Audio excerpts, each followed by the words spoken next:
जी 2006 में, 2004 में मैं तिहाड़ जेल से एस्केप हुआ और 2006 में सर योजना बनाई थी आपने कि ऐसे ऐसे निकलना है? क्या हुआ कि मेरे साथ कुछ थोड़ा- टेररिस्ट थे जेल में, तो ऐसे ही जो है एक दिन अखबार में ये खबर छपी इससे रिगार्डिंग, पृथ्वीराज चौहान जी की समाधि से रिगार्डिंग। तो बातचीत होने लगी, तो मैंने कहा कि देखो अब भारत सरकार इसको लेकर आ जाएगी। तो वो हंसने लगे, कहने लगे राणा जी ये तो हम पठानी है जो अफगानिस्तान से आके आपके देश में कुछ कर सकते हैं, आप तो आलू खाने वाले लोग हो हिंदुस्तानी, तो आपके बस का या सरकार के आपके बस की एक थोड़ा सा इसको पढ़ देंगे तो एकदम क्लियरिटी हो जाएगी, है ना। तो आप गेस्ट बनने के लिए तैयार हैं, मुझे आप जो है थोड़ी एंकर की भूमिका में ले आइए 5-10 मिनट। और बांग्लादेश से दुबई होते हुए मैं काबुल गया था और फिर काबुल से मैंने अपनी वो जर्नी जो है वो शुरुआत करी। फिर उसके लिए मैं गजनी, कंधार, हेरात और कई अनेक स्थानों पे गया। करीब 1.5 महीना मैं घूमता रहा और ढूंढता रहा कि भाई कहाँ पे जो है पृथ्वीराज चौहान जी की और मोहम्मद गौरी की और चंद्र बरदाई जो चौहान साहब के कवि थे उनके लिए, तो इनकी कब्र और समाधि कहाँ पे है। तो डेढ़ बताइए कि आपकी दादी जी भी और हमारी दादी जी की भी शादी जो है वही 10-15 साल में हुई, अंडर एज मॉडल। तो अब ये कोई बहुत बड़ा अजूबा तो था नहीं कि भाई फूलन की जो है छोटी उम्र में शादी हो गई। और शादी में किसी दूसरी बिरादरी का तो कोई लेना देना नहीं है, शादी उनके माता पिता ने करी और उसके अपने समाज के व्यक्ति से करी। उसके बाद दूसरा बोला जाता है कि उनके पति ने उनको घर से बाहर निकाल दिया, तो भाई वो पति आपके, वो तो उनका निजी मैटर है। उसके बाद आप आ जाइए, ये दिखाया गया फिल्म के अंदर कि उनकी जो है जमीन कब्जा कर। राजपूत समाज से वास्ता रखने वाले लगभग 2 दर्जन से अधिक लोगों को गोली की नोक पर रखकर मौत के घाट उतार देने वाली महिला को बदला लिया, और न केवल उनसे बदला लिया, तिहाड़ तक का सफर किया और तिहाड़ के सफर के बाद वे तिहाड़ में रहे और अपने किसी युक्ति से निकलकर काबुल गए, कांधार गए और वहां से पृथ्वीराज चौहान की अस्थियां देश वापस लेकर आए। नमस्कार, आप देख रहे हैं जीडी न्यूज और मैं आपका साथ, आपका साथी, आपका दोस्त अनुज प्रताप सैनी। जी हाँ, हम वाक्य की बात कर रहे हैं, उस वाक्य की जिसमें शेर सिंह राणा नाम का एक हीरो होता है और सदन की सदस्य फूलन देवी को मौत के घाट उतार देता है, इस बात को लेकर कि अपने समाज के 2 दर्जन के लगभग लोगों की मृत्यु या उनको मौत के घाट उतारा था, बाद उसके तिहाड़ में सजा याफ्ता हो जाते हैं, लेकिन युक्ति लगाई और फर्जी वर्दीधारी भेजे और वहां से निकल गए। बाद उसके संकल्प लिया पृथ्वीराज चौहान की काबुल से, कांधार से अस्थियां वापस अपने देश लाए। ऐसे शेर सिंह राणा जीडी न्यूज के साथ में तमाम मामले को लेकर या तमाम प्रकरण को लेकर या तमाम उस वास्ते को लेकर चर्चा की जाएगी, बात की जाएगी, आखिर पूरा मामला क्या था और संकल्प कैसे लिया और पूरा कैसे किया। शेर सिंह राणा जी, आपका जीडी न्यूज में बहुत बहुत स्वागत है। जी जी, आपका बहुत धन्यवाद और आपके दर्शकों को भी बहुत बहुत प्रणाम। बचपन बीता, बचपन में माँ बाप ने बताई कहानी कि हमारे समाज के लगभग 2 दर्जन के आसपास व्यक्तियों को बंदूक की नोक पर उड़ा दिया गया।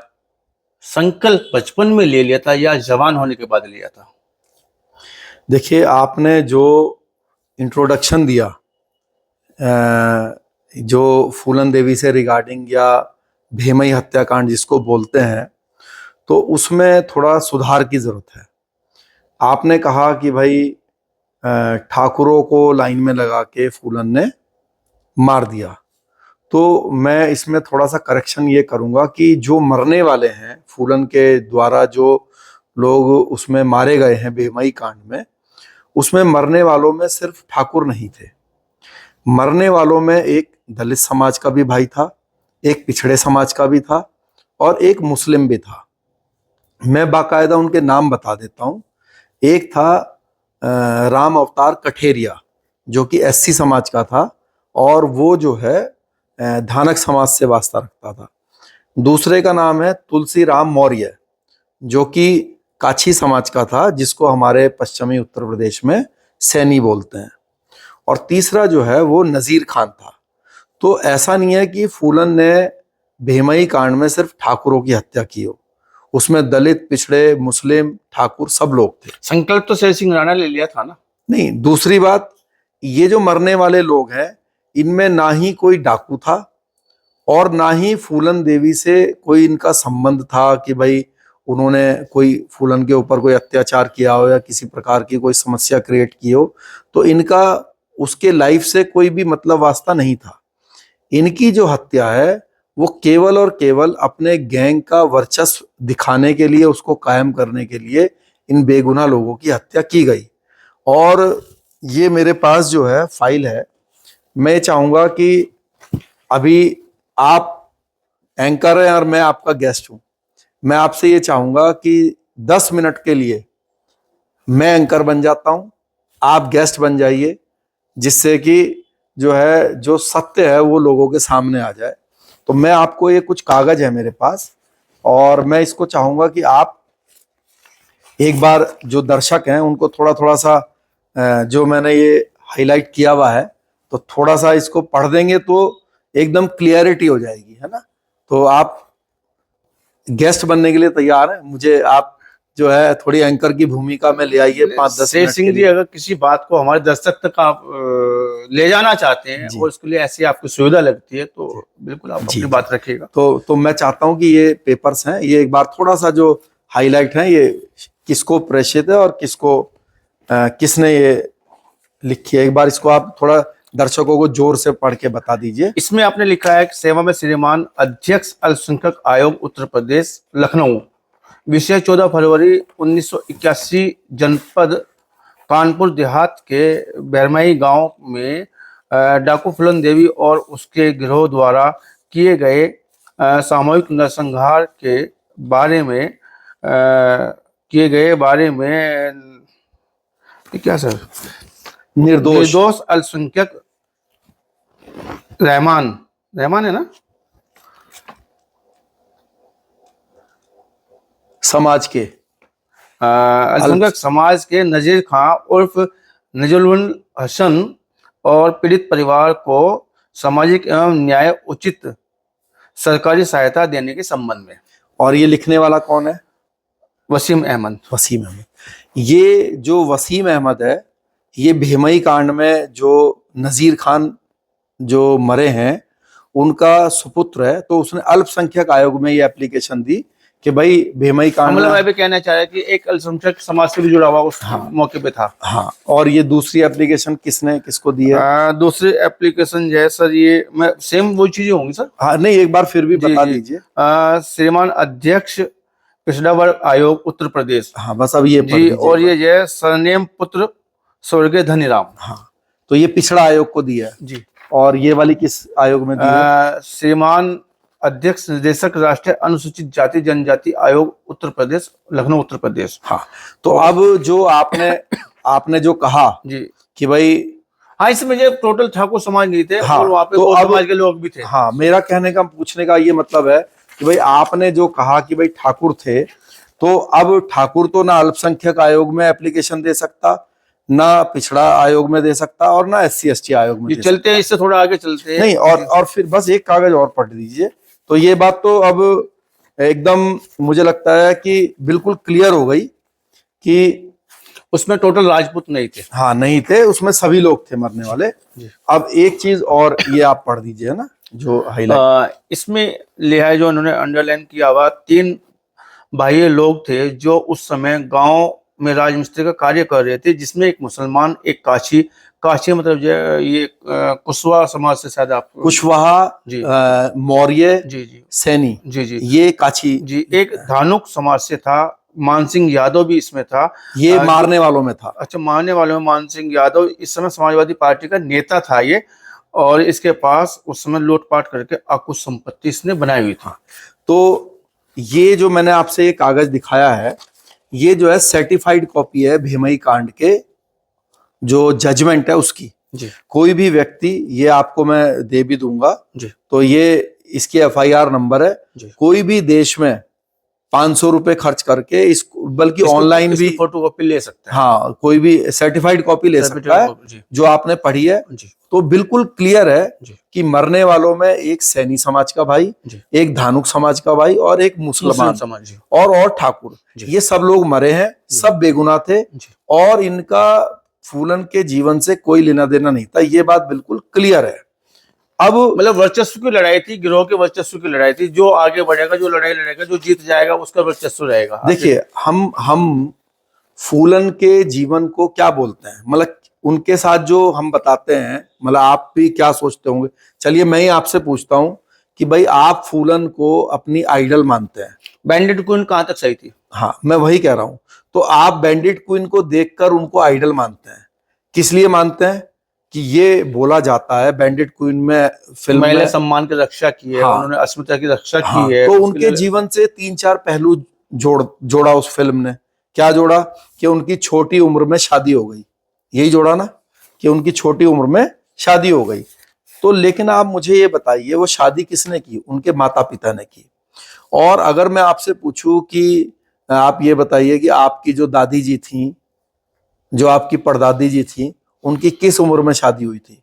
तो मुझे लगता है कि आप भी सभी की शादी उस समय अंडर 15 ही होती अंडर थी। एज में होती थी सर। 10, 15, 12 साल की उम्र में हाँ, जाती थी। तो ये कहीं कहीं तो सुनने में आता जाता कि ये अंडर 10 भी हो जाती थी कहीं पर। हाँ, तो आप मुझे बताइए कि आपकी दादी जी भी और हमारी दादी जी की भी शादी जो है वही 10-15 साल में हुई। अंडर एज में हो जाती थी। तो अब ये कोई बहुत बड़ा अजूबा तो था नहीं कि भाई फूलन की जो है छोटी उम्र में शादी हो गई।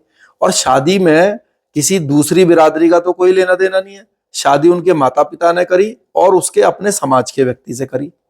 उसके बाद दूसरा बोला जाता है कि उनके पति ने उनको घर से बाहर निकाल दिया। तो भाई वो पति आपके वो तो उनका निजी मैटर है। निजी मैटर है। उसके बाद आप आ जाइए, ये दिखाया गया फिल्म के अंदर कि उनकी जो है जमीन कब्जा कर ली। तो जमीन का जो विवाद था वो था उनके अपने सगे चाचा के परिवार से। पारिवारिक विवाद था। हाँ, जो उनका सगे चाचा का लड़का था मैयादीन, उसके साथ उनका जो है लड़ाई झगड़ा था। उसी के कंप्लेन पर, सगे चाचा के लड़के की कंप्लेन पर, पुलिस की कंप्लेन पर फूलन पहली बार जेल गई। तो इसमें ठाकुरों का या किसी अन्य समाज का क्या लेना देना? जी। तो उसका भी जिम्मेदार जो है उनका परिवार था जी। और उनका जो सगे संबंधी वो थे। उसके बाद बोलते हैं कि उनको जो है डाकू उठा कर ले गए। तो डाकू जो है वो विक्रम मल्ला उनको गैंग में लेकर गया। विक्रम मल्ला उनके सगा रिश्तेदार फूलन का, और फूलन ने जो है उससे जाके वहां पे जब गिरोह में चली गई तो शादी कर ली। तो आप मुझे बताइए कि इस पूरे जो उनके घटनाक्रम है, जो उनके डाकू बनने में, इसमें कोई अन्य समाज तो उसके लिए जिम्मेदार नहीं है। तो जब वो डाकू बन गई, डाकू बनने के बाद जो है उनको डाकू वाला जीवन शुरू हो गया। उसमें जो कष्ट है या जो उसके लाभ हैं वो तो उनको सहन करने पड़ेंगे। वो तो निजी जीवन हो गया उनका नहीं, जब वो डाकू जीवन में आ गई तो वहां पर कई गिरोह थे। अब डाकू गिरोह में आपस में लड़ाई थी। तो जो विक्रम मल्ला था उसकी और फूलन था, उनकी लड़ाई जो है वो एक श्रीराम लाला राम जो एंटी गैंग था, वो ठाकुर लीडर थे, मतलब गैंग लीडर थे, उनके साथ उनका लड़ाई हो गई। जब विक्रम मल्ला को उन्होंने मार दिया तो फूलन के साथ जो है कुछ बदतमीजी जंगल के अंदर की गई होंगी। और वो जो श्रीराम लाला राम के साथ एक कुसमा नाइन करके डाकू थी, उसने वो बदतमीजी की। तो जिन्होंने उनके साथ बदतमीजी की, फूलन उनको मारती, उनसे अपना बदला लेती, तो सबसे बड़ा जो प्रशंसक इस दुनिया में होता वो शेर सिंह राणा होता उनका। लेकिन उन्होंने उनको तो कुछ किया नहीं। आप गूगल पे सर्च कर लीजिएगा, कुसमा नाइन का देहांत अभी पिछले महीने हुआ। जो श्रीराम लाला राम है वो भी जो है पुलिस के द्वारा मारे गए। फूलन का उसमें कोई रोल नहीं है। तो फूलन उन लोगों का तो कुछ नहीं बिगाड़ा जिन्होंने उनके साथ गलत किया, अगर हम ये मान भी लें। अपना वर्चस्व कायम करने के लिए, भय कायम करने के लिए ये जो बेगुनाह लोग थे भेमई में, इन लोगों को मार दिया। कई लोग ये बोलते हैं कि भाई कोई महिला बेगुनाह लोगों को क्यों मारेगी। आपको बता दूं, जैसे ये भेमई कांड हुआ है और इसमें 20 बेगुनाह लोगों को मारा गया है, इसी प्रकार से जो फूलन के एंटी गैंग है, ये जो श्रीराम लाला राम और ये जो कुसमा नाइन है, कुसमा नाइन ने 14 अपने जो निषाद समाज के भाई हैं उन लोगों की हत्या कर दी। उसको अस्ता कांड बोलते हैं, गूगल पे सर्च कीजिएगा, अस्ता कांड।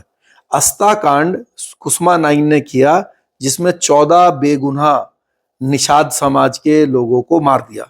तो हम वो जो निषाद समाज के जो भाई हैं, जो बेगुनाह थे, अगर हम उनको रेपिस्ट बताने लगे, उनको बलात्कारी बताने लगे, उनको डाकुओं का सहयोगी बताने लगे, तो आप सोचिए कि उन 14 परिवार के लोगों के ऊपर क्या बीतेगी। पिछले 40-45 साल से ये जो बेगुनाह परिवार हैं, आप सोचिए कि आप फूलन फूलन करते हैं, ये आप देखिए कि इसमें भेमई कांड में मरने वाले 16-16 साल के बच्चे तक हैं। इनकी जो बेवा है वो खुद मात्र जो है 12-14 साल की महिला थी। आज भी मुन्नी देवी उनका नाम है, भेमई चले जाइए, आज भी वो गांव में बैठी हुई हैं और पूरा जीवन उन्होंने अपने पति के नाम पे जो है वो जो है विधवा के रूप में काट रही है। हाँ, तो बहुत लोगों को। और फूलन इसने क्या है एक्चुअली, ये जो बैंडिट क्वीन जो फिल्म बनी है, इसमें ऐसा क्यों दिखाया गया, क्योंकि देखिए जिसके ऊपर फिल्म बनती है, अगर आप उसको जस्टिफाई नहीं करेंगे उसका हीरोपन, तो वो फिल्म चलेगी नहीं। दूसरी बात है, ये जो शेखर कपूर जी जो बनाने वाले हैं उस फिल्म को, देश के अंदर ऐसे कुछ फिल्म मेकर हैं जो विदेशियों को खुश करने के लिए यहाँ पे जानबूझ के जातिवाद या फिर धर्म का एजेंडा चलाकर इस तरह की झूठी उस पर जो है कुछ मिर्च मसाला डालकर फिल्में बना देते हैं। शेखर कपूर जी ये फिल्म बना के अमेरिका भाग गए, वहां हॉलीवुड में चले गए, क्योंकि अंग्रेज ये चाहते हैं, अमेरिका या दूसरे देश ये चाहते हैं कि हमारे देश में जातिवाद का जहर जो है वो लगातार पनपता रहे, घुलता रहे। तो इस तरह के डायरेक्टरों को फंडिंग करके, इसकी आपने याद होगा कि एजेंसियों ने बाकायदा इस चीजों पे जांच भी करी थी कि कुछ लोग विदेश से जो है फंड लेकर यहाँ पर देश के अंदर जातिवाद या दूसरे तरीके से प्रॉब्लम क्रिएट करते हैं। तो कुछ फिल्म मेकर भी इस लाइन से जुड़े हुए होते हैं, जो कि आईएसआई से पैसे ले लेते हैं, उसमें हिंदुओं की छवि कभी खराब करते हैं। कोई दाऊद इब्राहिम से पैसे लेकर फिल्म बनाकर जो है दूसरे वे में फिल्म बनाने और दिखाने की कोशिश करता है। तो ये भी एक वैसा ही घटनाक्रम है। तो मैं इस बात की बहुत निंदा करूंगा। और जो ये इन्होंने एप्लीकेशन दी हुई है बेगुनाह लोगों ने, के परिवारों ने, चाहे वो हमारा सैनी समाज का भाई हो, चाहे धानक समाज का भाई हो, चाहे नजीर खान के परिवार के लोग हो, योगी जी से, योगी आदित्यनाथ जी से मेरी प्रार्थना है कि इन दलित, पिछड़े और मुस्लिम भाई को, परिवार के लोगों को कम से कम जो है कोई योजना का लाभ दें, क्योंकि आपने डाकुओं को, जब फूलन और उसके गिरोह ने सरेंडर किया तो उनको आपने नौकरियां दे दी, जमीनें दे दी, और जो बेचारे विक्टिम है, बेगुनाह है, उनको कुछ नहीं मिला। तो ये गलत है। सर फिर थोड़ा आगे बढ़ते हैं उससे कि ये आपने वो तमाम लोगों को पता ही है उसमें जो भी कुछ हुआ था, बाद उसके जब आप तिहाड़ चले गए थे। जी, तिहाड़, ये जब फूलन का मुझ पर केस लगा तो उसके कारण सन 2001 में मुझे तिहाड़ जेल जाना पड़ा। और तिहाड़ जेल में रहने के दौरान मुझे ये पता चला कि जो हमारे आखिरी भारतीय सम्राट हैं पृथ्वीराज चौहान जी, उनकी समाधि अफगानिस्तान में है और जूते चप्पल मार के उनका अपमान किया जाता है। और ये परंपरा पिछले 800 सालों में अफगानिस्तान में होती है। तो जब ये बात मुझे पता चली तो बड़ा दुख हुआ मन को, और ये एक निश्चय किया मैंने कि मुझे अफगानिस्तान जाना है और उनकी समाधि मिट्टी वहां से जेल में वापस लानी। तिहाड़ में रहते जी बिल्कुल। क्या हुआ कि मैं जब तिहाड़ में इस केस में पहुंच गया, आपने जेल डायरी भी लिखी है, वहां से तिहाड़ से काबुल कंधार तक का सफर शेर सिंह राणा के नाम से ये पुस्तक भी लिखी गई है। और इस पुस्तक में ये हमारे रहते हैं, इन्होंने पुस्तक को लिखा है और पूरा वृत्तांत इस पुस्तक में देने का कार्य किया। ये अमेज़न वगैरह से भी ये चाहे तो जो ले सकते हैं। जेल डायरी तिहाड़ से काबुल कंधार तक का सफर, शेर सिंह राणा इसके राइटर हैं, जो हाल फिलहाल में जेडीयू के साथ मौजूद हैं। जी, बात जारी रखिएगा। जी, ये किताब जो है, जब मैंने दोबारा से सरेंडर करके वापस आया तो तब ये मैंने किताब लिखी थी। आके सरेंडर किया फिर आपने? जी, 2006 में। 2004 में मैं तिहाड़ जेल से एस्केप हुआ और 2006 में सर योजना बनाई थी आपने कि ऐसे ऐसे निकलना है। क्या हुआ कि मेरे साथ कुछ टेररिस्ट थे जेल में, तो ऐसे ही जो है एक दिन अखबार में ये खबर छपी इससे रिगार्डिंग, पृथ्वीराज चौहान जी की समाधि से रिगार्डिंग। तो बातचीत होने लगी तो मैंने कहा कि देखो अब भारत सरकार इसको लेकर आ जाएगी। तो वो हंसने लगे, कहने लगे राणा जी ये तो हम पठान ही हैं, जो अफगानिस्तान से आके आपके देश में कुछ कर सकते हैं। आप तो आलू खाने वाले लोग हो हिंदुस्तानी, तो आपके बस का या सरकार के आपके बस की ये काम नहीं है। तो मैंने कहा चलो ठीक है, सरकार नहीं करेगी तो मैं जाऊंगा। तो वो हंसने लगे, कहने तो लगे बातें होती रहती थी अंदर वहां पे जो है। हाँ, वो एक साथ ही रहते थे। जी, जी। तो क्या पाकिस्तान के थे वो? नहीं, वो अफगानिस्तान के ही थे। अफगानिस्तान के थे। हाँ और वहीं पे हमारी पृथ्वीराज चौहान जी की हाँ, वहीं पर समाधि ही। स्थल हाँ या वहां पे उनकी जी मृत्यु जी थी जी। जी जी। तो वो कहने लगे चलिए, हमारे तो इतने बड़े संगठन है, हम तिहाड़ जेल से नहीं निकल पाते, तो आप पहले तिहाड़ से ही निकल के दिखा दो, वहां जाना तो बहुत दूर की बात है। तो मैंने कहा चलो ठीक है, वहां तिहाड़ से भी निकलेंगे और अफगानिस्तान भी जाएंगे। तो सन 2004 में मैं तिहाड़ जेल से एस्केप हुआ, जो कि हमारे आज तक की देश की सबसे बड़ी जो सबसे बड़ी जेल, सबसे escaping बड़ी मानी जेल जाती जी, है। escaping आपने किया। हाँ। सर योजना खुद ही बनाई थी? देखो, योजनाएं तो बहुत बनी और बहुत सारी फेल हुई। और मैं आपको बता दूं, आज भी मैं तिहाड़ जेल की जब दीवारों को देखता हूं, जब दिल्ली जाता हूं, तो मुझे खुद ही आश्चर्य होता है कि मैं यहाँ से कैसे निकल गया। तो मेरी तो कोई हैसियत नहीं थी या हैसियत नहीं है कि मैं तिहाड़ से निकल जाता या फिर अफगानिस्तान तक पहुंच जाता।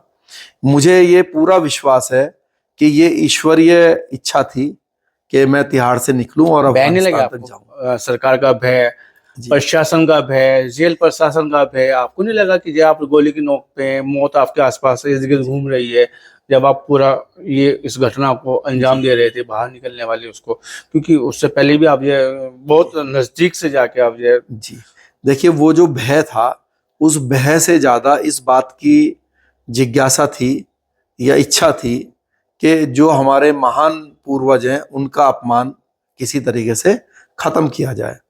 तो मैंने तो अपने आप को डेड बॉडी मान लिया, इसीलिए तिहाड़ से निकल गया। जब अफगानिस्तान पहुंच गया तो मुझे कई बार वहां पे अपने मौत का सामना करना अपनी पड़ा। पहचान छिपा के गए हैं वहां तक ये। बिल्कुल, मैंने एक पासपोर्ट जो है बनवाया था संजय गुप्ता के नाम से। तो संजय गुप्ता के नाम से ही मैं पहले बांग्लादेश गया और बांग्लादेश से दुबई होते हुए मैं काबुल गया था।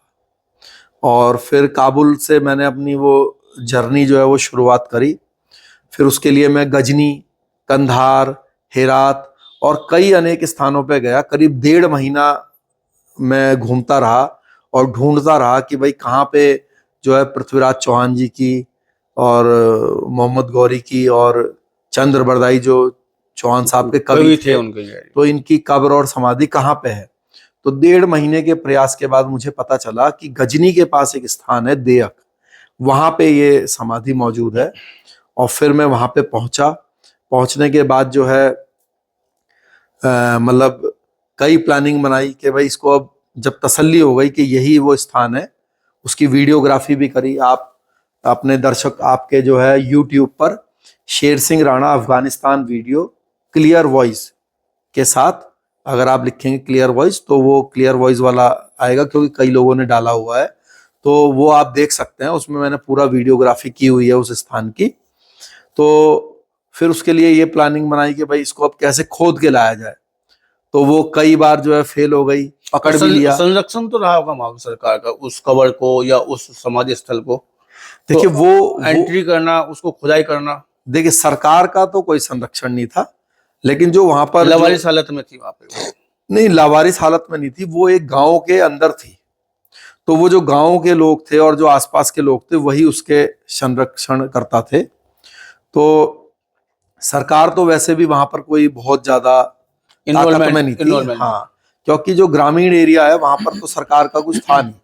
तो ग्रामीण एरिया में तो जो कबीले हैं उन्हीं की चलती थी। तो ये जो लोकल कबीले थे उन्हीं के संरक्षण में वो स्थान था।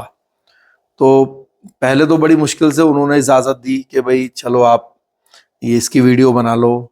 फिर बड़ी पूछताछ करी, भाई कहाँ से आए हो, पकड़ भी लिया उन्होंने, बल्कि मुझे 2 बार उन्होंने मुझे पकड़ा। भाषा समझ लेते थे आप? भाषा समझने में समस्या थी, क्योंकि वहां पे पश्तो और फारसी भाषा चलती है। लेकिन मैंने अपने साथ एक सहयोगी मैं ले लेता था, और थोड़ी थोड़ी वो लोग, क्योंकि वो समझ भी लेते होंगे। समझ भी लेते थे जी। तो खुदाई की आपने, अस्थियां निकाली या मिट्टी निकाली वहां से? हाँ, देखिए, पहले जब मैं पक्का हो गया कि भाई यही स्थान है, जी। तो फिर प्लानिंग बनाई। शुरुआती प्लानिंग कुछ फेल हो गई, तो फिर लास्ट में मुझे चोरी ही करनी पड़ी। तो मैं रात के अंधेरे में गया, और पहले दिन गया तो उस दिन रात के अंधेरे में, उस दिन तो फेल ही हो गया, क्योंकि वो जगह जो है, मतलब बर्फबारी होने लगी, वहां पे बहुत बर्फ पड़ती है उस स्थान पर। तो बर्फ गिरने लगी, तो वो मैं ढूंढ नहीं पाया वो स्थान, पहुंचने के बाद भी। पॉइंट तक नहीं पहुंच पाए आप। हाँ, तो बार बार कभी इधर जाएं कभी इधर जाएं। तो जो मेरा एक सहयोगी था वो कहने लगा, जी अब कल आएंगे, और अब क्योंकि गांव में जागने वाले होंगे लोग। तो मैं जब वापस आया ढूंढ के, तो फिर दूर से वो दिखने लगी, तो मेरे आंख से आंसू आने लगे अरे यार। कि भाई तू इतना नजदीक आ गया, लेकिन फिर भी तू अपना काम सक्सेसफुल नहीं कर पाया। तो तब तक मैं इतना ज्यादा जीवन को खतरे में डाल चुका था, इतना शारीरिक और मानसिक कष्ट सह चुका था, तो मेरे आंख से आंसू निकलने लगे। तो लेकिन वो जो मेरे साथ था सहयोगी, वो माना नहीं, और उसने कहा नहीं, आज नहीं। तो फिर अगले दिन आने का उसने वादा किया।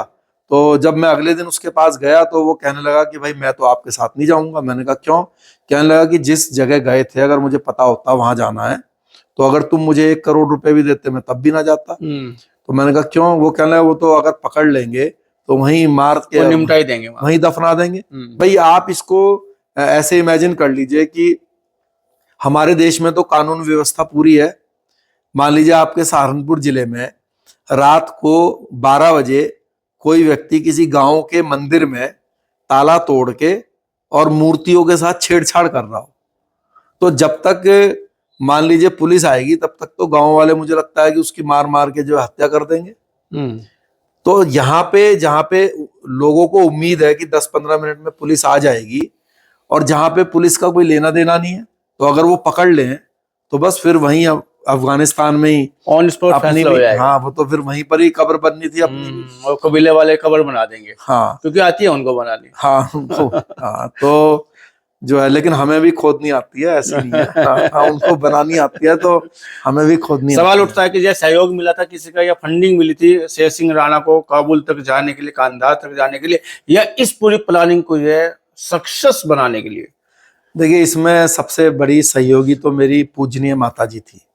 सबसे पहले आर्थिक रूप से और मानसिक रूप से मेरा जो प्रोत्साहित जो मुझे किया, वो मेरी माता जी ने किया।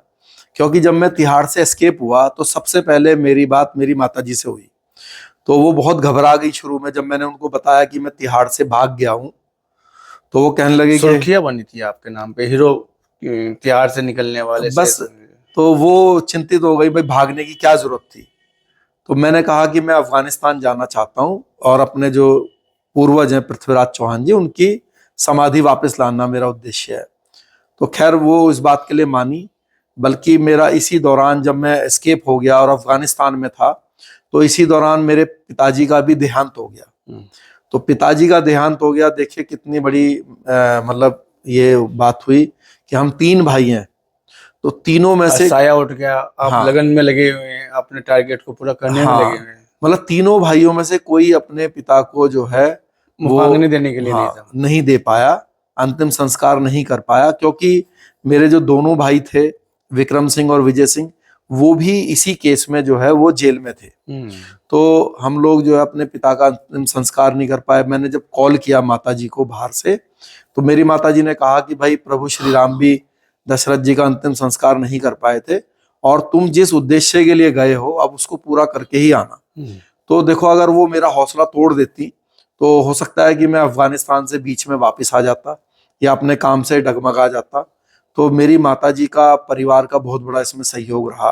क्योंकि उस समय तक तो समाज के अन्य लोगों को तो पता नहीं था, जानकारी भी नहीं कि मैं कहाँ गया हूँ, क्या कर किस रहा हूँ, मिशन पे आप लगे। हाँ। तो फिर जब ये काम हो गया, तो रात के अंधेरे में हमने खुदाई करी, और जो चीज लानी वहां से संभव थी और जो जरूरी थी, तो वो सभी सामान, उनकी मिट्टी और अन्य सामान, मैं वहां से लेकर वापस जो है भारत आया। और उनके मिट्टी का कुछ अंश मैंने खुद गंगा जी में प्रवाहित किया कोलकाता में, और जो बचा हुआ मिट्टी का अंश था और जो दूसरा सामान था, वो मैंने एक सामाजिक संगठन के सुपुर्द किया। उन्होंने जो है जिला मैनपुरी, जो उत्तर प्रदेश में आता है, वहां पर जो है एक चबूतरे के रूप में एक स्मारक बनाया और उस चबूतरे के अंदर वो सारा सामान और मिट्टी रख दिया और एक चबूतरा बना दिया।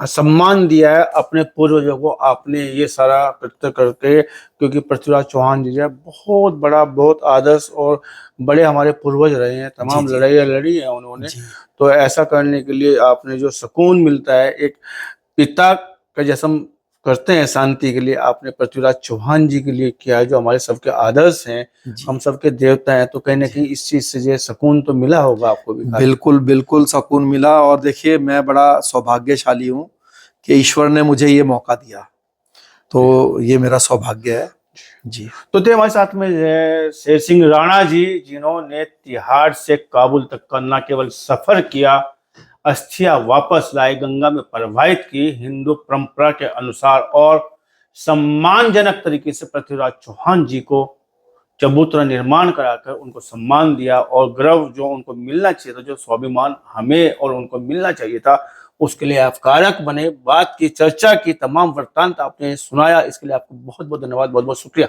जी बहुत धन्यवाद। आपके भी दर्शकों को धन्यवाद और प्रणाम।